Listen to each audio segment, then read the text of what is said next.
ఇప్పుడు మీరు 'సరిపోదా శనివారం' సాంగ్‌కి రాసారు కదా! అందులో 'ఉల్లాసం' సాంగ్ అనేది బాగా అందరికి వన్ ఆఫ్ ఫేవరెట్ లిస్ట్‌లోకి వెళ్ళిపోయింది. సో, నాని గారు ఏమైనా చెప్పారా?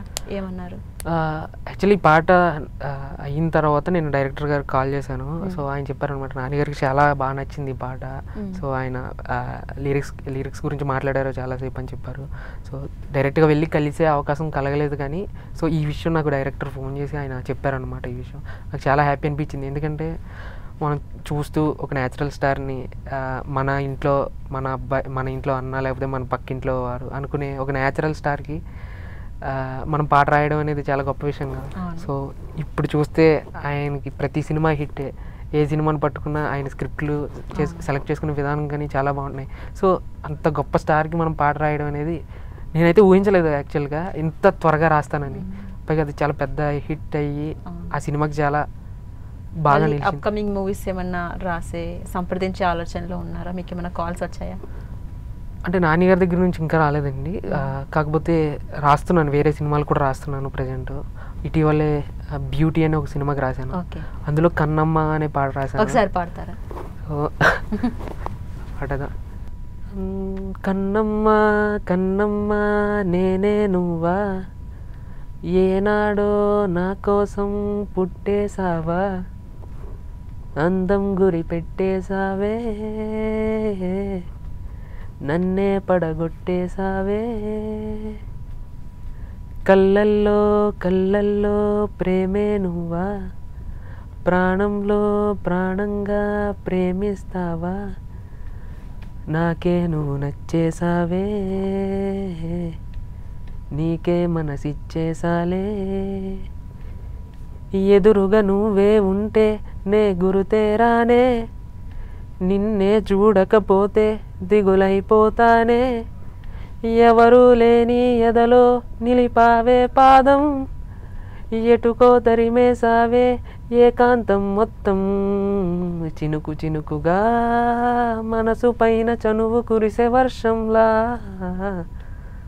పెదవికెదురుగా పెదవి పడిన నరక ముందే స్వర్గంలా,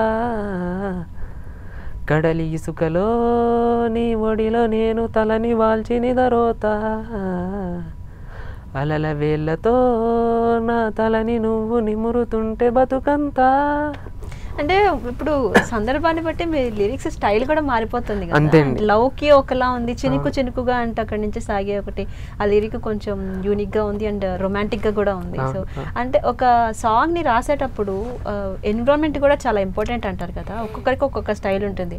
ఒకరేమో ఇంట్లో కూర్చుంటారు, ఇంకొకరేమో వెదర్ లోకి వెళ్ళిపోయి ఒక ప్రశాంతంగా కూర్చొని ఇండివిజువల్ గా రాస్తారంటారు కదా. మీకేమైనా అలాంటివి ఉన్నాయా? అలాంటిది ఏం లేదు కానండి. నేను రాస్తున్నప్పుడు ఏంటంటే చుట్టూరు నిశ్శబ్దంగా ఉండాలి, ఎటువంటి సౌండ్ వినకూడదు, మనసు ప్రశాంతంగా ఉండాలి. ఈ రెండు మాత్రం నేను పెట్టుకుంటా ఇప్పుడు. ఎందుకంటే ఏదైనా సౌండ్ విన్నప్పుడు మన మైండ్ ఆటోమేటిక్గా అటువైపు వెళ్ళిపోతుంది. ఎందుకంటే చాలా డీప్గా ఫోకస్ చేయాలి కదా ఆ టైంలో. అండ్ మీరు అన్నట్టు ప్రతి సాంగ్ చాలా వైవిధ్యభరితమే. ఎందుకంటే అక్కడున్న పాత్రలు ప్రవర్తన కానీ, ఇప్పుడు ఈ పాటలో చూస్తే ఎదురుగా నువ్వే ఉంటే నే గురితేరానే, నిన్నే చూడకపోతే దిగులైపోతానే అంటే చాలా మాట్లాడుకునే భాషలో. అప్పుడే లేత ప్రాయంలో ఉన్న ఒక ఇద్దరు యువతి యువకులు ప్రేమలో పడితే ఎలా ఉంటుంది, వాళ్ళు మాట్లాడుకునే భాష ఏంటి, అలా చెప్తూనే నా నుంచి చిన్న పోయిటిక్ టచ్ ఇస్తూ చినుకు చినుకుగా మనసు పైన చనువు కురిసే వర్షంలా అనే లైన్స్ రాయడం ఏదైతే ఉందో, అవన్నీ ఏంటంటే కథను బట్టి అందులో ఉన్న పాత్రలను బట్టి వస్తాయని. ఈ లిరిక్స్ విన్న తర్వాత మీ మూవీ టీమ్ కావచ్చు, అలాగే డైరెక్టర్ కావచ్చు, మ్యూజిక్ డైరెక్టర్ కావచ్చు, రియాక్షన్ ఏంటి, ఎలా అనిపించింది? ఈ పాట రాస్తున్నప్పుడే రాసి పంపించిన తర్వాత వెంటనే విజయ్ బుల్గని మ్యూజిక్ డైరెక్టర్ ఉన్నారు కదా, బేబీ సినిమా మ్యూజిక్ డైరెక్టర్, ఆయన కాల్ చేశారు. ఎందుకంటే ఈ సినిమాకి కూడా ఆయనే మ్యూజిక్ డైరెక్టర్. కాల్ చేసి పెదవికి ఎదురుగా పెదవి పడిన నరకం ముందే స్వర్గంలా అంటే అప్పుడు వాళ్ళు పెట్టుకున్న ఒక ముద్దు తీవ్రతని ఒక పొయిటిక్ వేలో ఇంత బాగా చెప్పావా అని చెప్పి నన్ను మంచి అప్లాజ్ ఇచ్చారు. ఫస్ట్ అప్లాజ్ అదే ఈ పాట విషయంలో. దాని తర్వాత దర్శకులు కానీ అందరూ టీం అంతా చాలా హ్యాపీ ఫీల్ అయ్యారు. ఇటీవలే ప్రేమలో పాటతో చాలా మంచి క్రేజ్ సంపాదించుకున్న పూర్ణాచారి గారు, ఆయన కూడా కాల్ చేసి చాలా బాగా రాసావు తమ్ముడు, నాకు చాలా బాగా నచ్చింది అని కూడా మంచి కాంప్లిమెంట్ ఇచ్చాడు అన్న. సో చాలా హ్యాపీ అండి ఈ పాట విషయంలో. And Jack